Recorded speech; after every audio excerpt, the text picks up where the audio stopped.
저는 2주에 걸쳐서 이 중풍병자 이야기를 가지고 은혜를 나눌 거예요. 오늘은 그 첫 번째로 믿음에 대한 예수님의 생각이 무엇이었는지 오늘 본문을 통해서 함께 은혜를 나눌까 합니다. 먼저 1절에 보니까 수일 후 예수께서 다시 가버나움에 들어가시니 집에 계시다는 소문이 들렸다, 이렇게 시작합니다. 수일 후에 다시 오셨다는 뜻은 이전에 오셨다는 뜻이겠죠. 이 가버나움은 처음 오신 곳이 아닙니다. 예수님께서 활동하신 주무대가 가버나움이었습니다. 가버나움을 다른 말로 갈릴리라고 말합니다.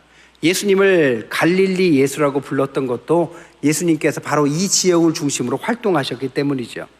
이 지역은 주로 하류층이 몰려 살던 곳입니다. 외세의 침략과 정치적인 격변, 그리고 헬라화된 유대의 시골 도시였습니다. 소장농으로 살아갔던 사람들은 보수적이었지만 워낙 외세의 침탈과 어려움 때문에 아주 변화에 대해서 기꺼운 마음으로 예수님을 받아들였던 지역입니다. 그런데 그곳에 예수님께서 1장에 보면 나병 환자를 고치셨다라는 거죠.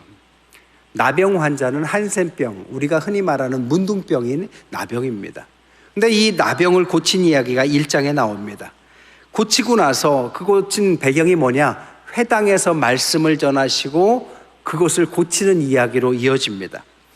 그때 고치고 나서 이 병은 죄로 기인했기 때문에 제사장에게 가서 이 병이 완전히 나았다라는 것을 증명받으라고 보냅니다. 그러면서 사람들에게 떠들어대지 말라고 하죠. 그러나 그 고친 병이 워낙 대단한 병이었기 때문에 사람들에게 떠벌리죠. 그러니까 사람들이 몰려오기 시작하고 예수님은 도저히 사람들의 만남 때문에 피신을 하는 이야기가 전제되어 있습니다. 그리고 나서 수일 후 다시 오셨다는 거죠. 예수님은 오늘날로 말하면 아이들 표현으로는 인싸입니다. 사람을 몰고 다녔어요. 왜 몰고 다녔을까요?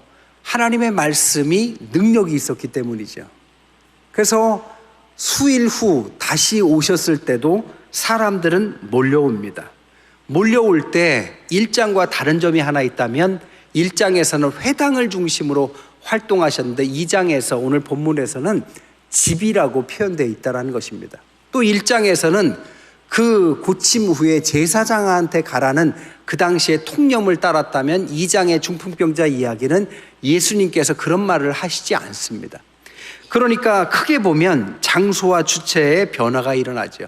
형식적인 통념, 회당과 제사장이 집과 예수님으로 주체가 바뀐 것입니다. 그리고 나서 2절에 많은 사람들이 모여서 문 앞까지도 들어설 자리가 없게 되었는데 예수께서 그들에게 말씀을 전하셨다. 이게 환경, 배경이 되는 것입니다. 예수님은 이 2장에서 전혀 다른 형태의 모임을 주도하고 계십니다. 예수님이 전하고자 하는 말씀도 이전과는 다른, 똑같은 성경이지만 다른 성경을 가르치고 있어요. 여기서의 말씀이라는 로고스는 하나님의 말씀이자 예수님의 새로운 말씀이었습니다. 근데 예수님의 말씀에 특징이 있다면 예수님은 말씀 전파와 병의 치유, 귀신의 떠나감, 이런 아주 기적 같은 일들이 일어나고 그리고 나서 그 사람의 삶이 변화되는 역사가 이어졌다는 것입니다. 왜 예수님이 인싸였고 사람들이 몰려들었느냐? 그냥 평범한 말씀을 전한 것이 아니라 하나님의 말씀을 전하고 나면 그 다음에 이어지는 것은 치유가 일어나고 환자가 낫고 인생의 변화가 일어나는 급격한 형태의 큰 능력이 임했다라는 것입니다. 여러분, 예수님의 말씀에는 생명이 있습니다. 그 예수님의 말씀을 그래서 복음이라고 하고 이 복음이 들어가는 곳마다 생명의 역동이 일어나고 병의 치유가 일어나고 그를 어두움에 가둬뒀던 악마가 떠나가는 역사가 일어나는 것입니다. 오늘이 해방 기념주일입니다. 1945년 우리에게 해방이 일어났죠. 해방이 일어나고 나서 그 이전부터 복음은 들어와 있었습니다. 한국에 기독교가 들어오고 나서 가장 큰 변화를 생각하라면 두 가지를 얘기할 수 있어요. 하나는 근대화가 일어났고 또 하나는 발전이 일어났다는 것입니다. 물론 비슷한 표현이지만 근대화라는 시기에 복음이 들어오고, 이 복음은 근대화를 앞당겼고 그리고 나서 사람들에게 각성시켰습니다. 병이 나면 무당의 국거리를 했고, 집안에서 제사 지내는 것이 절대적이었던 시대에 그 모든 것을 폐하고 인생이 변하고 아이들을 교육시켰고, 여자라고 무시하지 않고 세상을 바꾸는 근대화가 복음과 함께 들어왔다는 거죠. 여러분, 예수님의 복음은 큰 변화를 일으킵니다. 그것은 개인의 변화뿐 아니라 나라의 변화도 담보해내는 거죠. 마가복음은 예수님의 인생을 다룬 첫 번째 이야기인데, 이 마가복음만 해도 기적의 이야기가 3분의 1이나 차지하고 있습니다. 즉 예수님의 말씀이 기적이었고 기적이 말씀이었습니다. 예수님의 말씀은 기적을 일으켰고 그 기적의 신비 안에 예수님의 말씀의 비밀이 숨어 있었다는 거죠. 그러니까 예수님의 말씀은 사람들을 끌고 다녔고 인생과 그 지역을 변화시켰다는 것입니다. 그리고 3절 4절로 이어집니다. 사람들이 한 중풍병자를 4사람에게 메워가지고 예수께로 올세 무리들 때문에 예수께로 데려갈 수 없으므로 그 계신 곳에 지붕을 뚫어 구멍을 내어서 중풍병자가 누운 상을 내렸다. 그리고 이 치유 이야기가 일어납니다. 중풍병자가 와요. 그리고 지붕을 뚫고 그를 내리는 이야기입니다. 여러분, 중풍병자가 뭡니까? 사지가 마비된 사람을 말해요. 그래서 혼자 걸어올 수 없어서 친구들이 침상에 내 귀퉁이를 잡고 끌고 왔다라는 것을 우리가 예측할 수 있습니다. 여러분, 중풍병자는 하나의 환자, 질병의 일종이지만 오늘 본문은 단순히 한 명의 환자를 이야기하는 것 같지 않아요. 뭘 보면 알 수 있느냐? 시제를 보면 알 수 있습니다. 그 시제가 올세라고 현재형 시제를 쓰고 있습니다. 그가 왔다라는 것인데 이것을 학문적으로 말하면 역사적 현재형 시제입니다. 그러니까 그가 왔는데 과거에 왔지만 지금 온다, 이런 뜻입니다. 그러니까 그가 오는 것이 그의 한 명이 오는 것 같지만 지금도 오고 미래에도 오는 것처럼 그는 어떤 대표적인 환자다라는 것을 말해요. 중풍병이 어떤 병이라고요? 혼자 활동할 수 없는 억압된 삶, 자유가 없는 삶, 이것을 중풍병이다라고 말을 하고 있고 그는 그런 사람들을 대표하고 있다는 것입니다. 올림픽 때문에 여러분 많이 피곤하실 것 같아요. 그래서 주무시는 분도 계신 것 같은데, 이 올림픽 시즌에 제가 이렇게 보면서 한국이 어떻게 이 강대국 속에서 6위 7위를 하고 있나. 그런데 가만히 보면 1등부터 10등까지를 보면 국력이 강한 것과 올림픽 순위가 거의 비례하는 것처럼 보입니다. 그러니까 우리가 6위 7위를 하면 우리나라가 세계 국력에서 6위 7위를 점하게 됐다는 것을 우리가 생각할 수 있겠죠. 여러분, 중풍병자가 뭘까요? 한 명의 아픈 사람을 넘어서 그 시대에 억압당하고 자유롭게 말하지 못한 어떤 사람을 대표하는 사람, 예수님께 나와서 답을 얻기를 원하지만 쉽게 나올 수 없는 사람, 그 사람이 나왔다라는 것입니다. 그런데 2절에 보니까 많은 사람들이 모여서 예수께 나아가는 문을 막고 있습니다. 그래서 나오지 못하고 있어요. 그랬더니 친구들이 방법을 생각하는 것이 지붕을 뚫고 그를 내려서 예수님을 만나게 했다라는 것입니다. 1장 45절에 보니까 예수님께서 도시로 갈 때도 누군가 무리들이 막고 있습니다. 2장 2절에 보니까 중풍병자가 집으로 들어가서 주님을 만나려고 할 때도 누군가가 막고 있어요. 누군지는 모르지만 수많은 무리라고 말하고 있고 그들은 장애물이 됩니다. 그래서 주님께 나아가는 것을 막고 있습니다. 회당에서도 막고 있었고 집에서도 막고 있습니다. 회당은 그렇다 할지라도 이제 집, 자유로운 공간, 누구라도 들어올 수 있는 그 공간으로 옮기셨는데도 불구하고 누구도 오는 것을 거리껴 하지 않았던 주님께 누군가가 막고 있었고 그 장애물 때문에 꼭 만나야 될 사람이 만나지 못하고 있었다는 거죠. 그런데 그 길을 열었다라는 겁니다. 어떻게 해요? 지붕을 뚫고서. 저는 이것을 이렇게 생각해요. 수직 하강 접근법이다. 수평적으로는 길이 막혔어요. 수직으로 내려왔어요. 그 당시 지붕 구조를 좀 더 설명하자면 우리나라 구조하고 좀 다릅니다. 큰 기둥으로 하고 나서 작은 나무를 뼈대처럼 연결합니다. 그 위에 흙을 발라서 지붕을 만들었대요. 그러니까 지붕을 뜯는 것이 그렇게 어려운 일은 아니었을 겁니다. 그러나 이렇게 4명에서 1명을 떠밀고 갈 때는 5명에서 올라가기에는 위험한 구조입니다.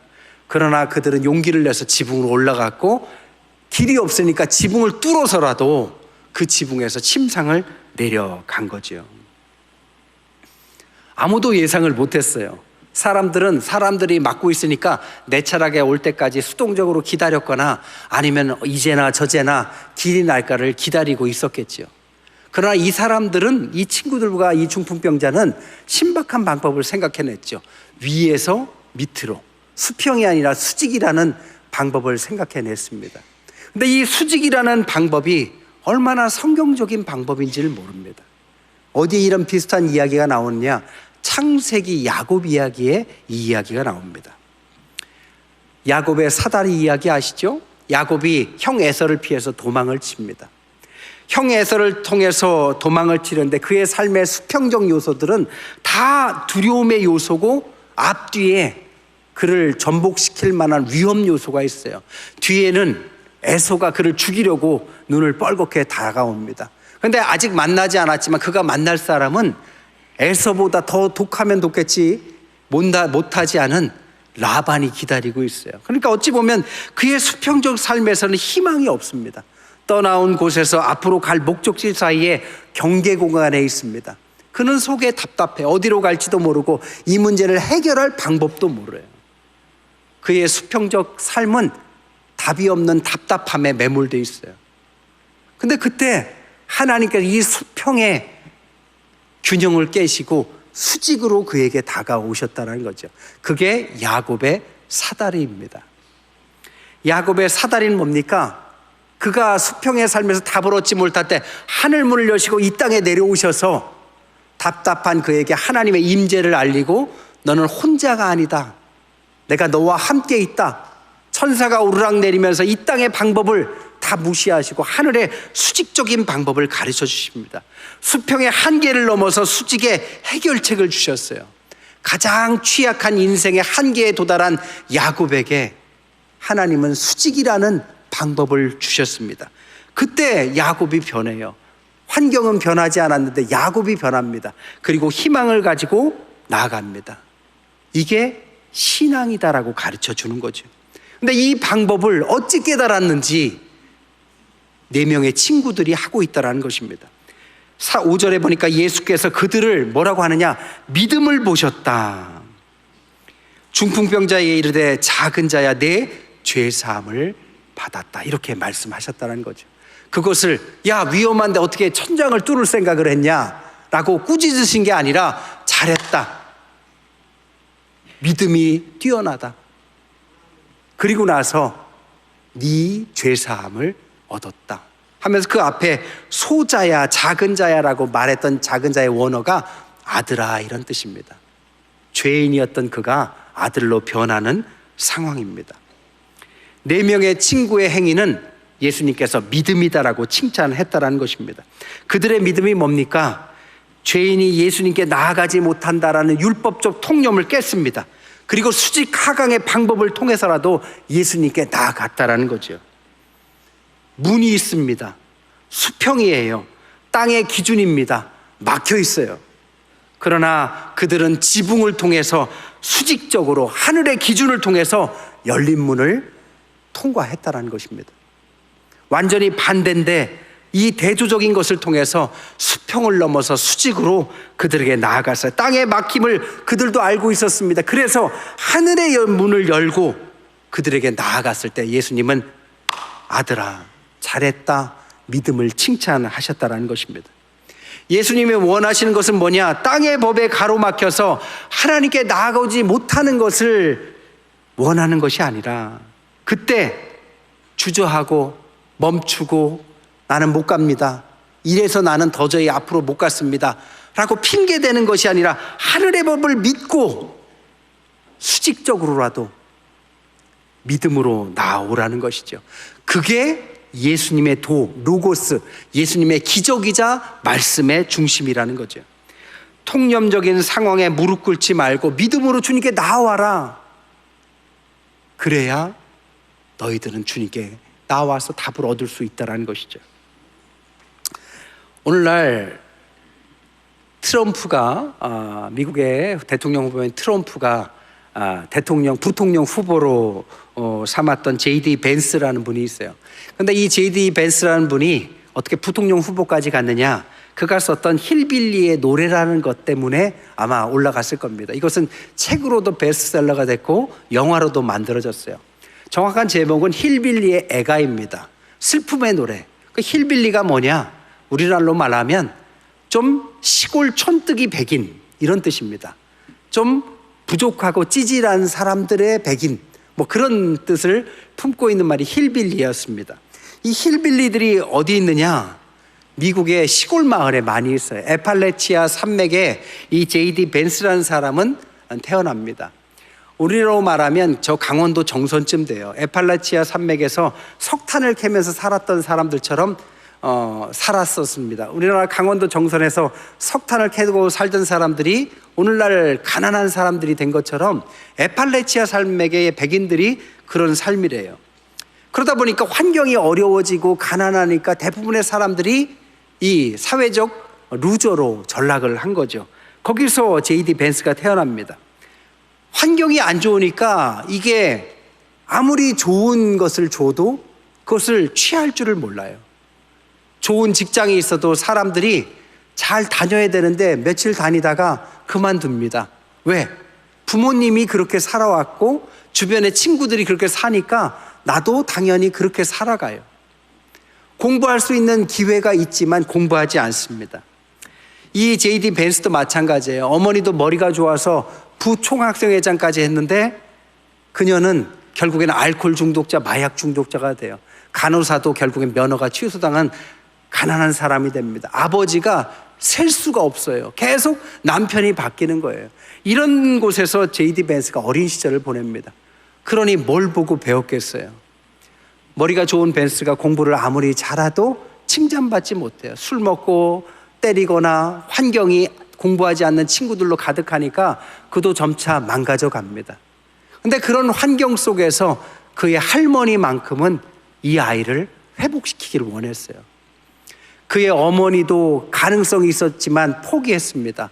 인생을 망가졌어요. 그런데 그의 손자마저 이런 환경 속에서 그렇게 자라나는 것을 도저히 참을 수가 없어요. 그래서 그의 손자만큼은 제발 공부하고 성장할 수 있도록 격려했습니다. 아무리 가난해도 아껴 먹으면서 그 아이를 공부하고 노력하고 그 환경을 이기도록 가르쳤어요. 그래서 그 아이가 그 마을에서 유일하게 예일대 로스쿨에 갑니다. 변호사가 되고 상원의원이 되고 책을 쓰고 유명 인사가 되고 결국에는 부통령 후보까지 올라갔다는 거죠. 이런 이야기가 미국에만 있는 게 아니라 우리 주변에도 있습니다. 공근식이라는 우리 주변에 사시는 분입니다. 이분은 집이 가난해서 농사를 지었어요. 농사를 지으면서 동생들이 많아서 동생들을 공부시키기 위해서 고등학교 졸업하지 못하고 결국에는 농사꾼이 됩니다. 농사를 짓다가 동생들이 어느 정도 크고 나니까 30대에 고등학교는 좀 졸업하고 싶다라는 생각이 들어요. 그래서 주변에 있는 야학을 갑니다. 야학이 어디냐면 이 대흥동에 있는 성은야학입니다. 이 대흥동에 있으니까 카이스트 학생들이 와서 5명이나 되는 카이스트 학생들이 있었다고 그래요. 똑똑한 학생들이 이 늦게 공부하는 공근식 씨를 보면서 공부를 계속 하시라. 머리가 괜찮으시니까 공부를 계속해도 된다라고 격려해줘요. 그래서 고등학교를 졸업하고 대입 입시까지 치르게 됩니다. 그래서 배제대 전산전자 물리학과에 입학합니다. 그래도 여전히 생활은 어려워서 낮에는 농사를 짓고 저녁에는 공부를 하길 이어가요.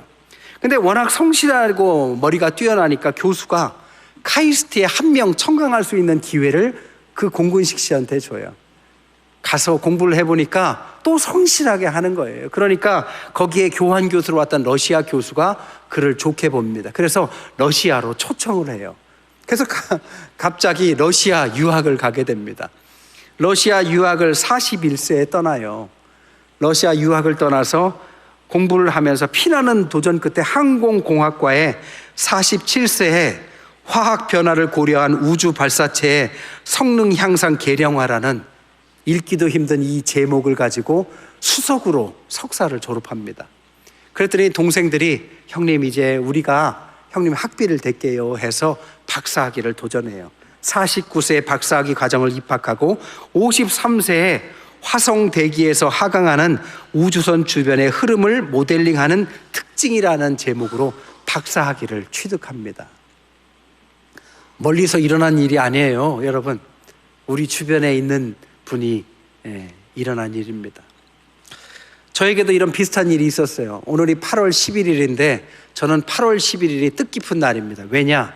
제가 40살에 미국 유학 간 날이거든요. 미국 도착한 날이 8월 11일이었습니다. 꿈을 갖고 갔지만 어려운 삶이었고 40세의 늦은 나이로 유학을 갔습니다. 그리고 지금 10수년이 흘러서 오늘에 이르렀습니다. 만약 그때 유학을 가지 않았다면 이라는 생각을 여러 번 합니다. 가지 않았다면 좀 편안했겠죠. 그러나 오늘날 저는 없었을 겁니다. 가서 피나는 노력도 있었고 눈물 지을 수밖에 없는 환경도 있었지만 얻은 것이 더 많았습니다. 여러분에게 만약에 J.D. 벤스나 공군식이라는 분의 환경이라면 여러분 어떻게 하시겠습니까? 여러분이 공부하거나 노력하는 것에 대해서 누구도 칭찬하거나 격려하지 않고 오히려 그것을 조롱하고 비난하는 환경 속에 여러분은 여러분의 꿈을 가지고 앞으로 나아갈 만한 동력이 있습니까? 오늘 4명의 친구들은 한 명의 중풍병자를 버릴 수도, 그를 하나님 앞에 주님 앞에 데려갔을 때 모두가 맡고 있었으니까 어쩔 수 없다라고 다시 돌이킬 수도 있었습니다. 아니, 대부분의 많은 사람들이 그랬지만 그들은 생각을 바꿨습니다. 지붕을 뚫고 수직 하강 접근법을 사용하면서까지 이 한 명의 중풍병자를 주님께 나아가도록 만들었지요. 여러분, 믿음이 뭘까요? 하나님은 눈에 보이지 않습니다. 하지만 존재하지 않는 분이 아닙니다. 믿음이란 우리의 환경에 잠식당할 모든 조건들을 뛰어넘을 만큼 강한 것입니다. 보이진 않지만 하나님은 함께 하시고 우리의 환경이 아무리 어려워도 우리가 믿음만 있다면 앞으로 나아갈 수 있는 길을 주님은 여시는 분이십니다. 하나님은 우리와 함께 하실 것이고 앞으로도 함께 하실 것이고 우리가 믿음만 있다면 우리의 환경을 뛰어넘고 오히려 그 환경이 아름다운 우리의 추억으로 만들 만큼의 강력한 능력이 하나님께 있고 그 능력을 우리에게 주실 수 있는 분이 우리와 함께 하시는 하나님이십니다. 말씀을 정리할게요. 여러분을 맡고 있는 수평의 땅에 문이 닫혀 있습니까? 그렇다면 하늘로 얼굴을 돌리십시오. 하늘의 수직의 문은 여전히 열려 있습니다. 믿음을 가지고 이 중풍병자를 이끌었던 그 친구들과 같이 믿음을 가지고 하늘을 바라보시고 나아갈 때 하나님께서 이끄시는 놀라운 축복을 누리시는 저와 여러분의 가정과 자녀들 되시기를 주님의 이름으로 간절히 축원드립니다. 기도하겠습니다.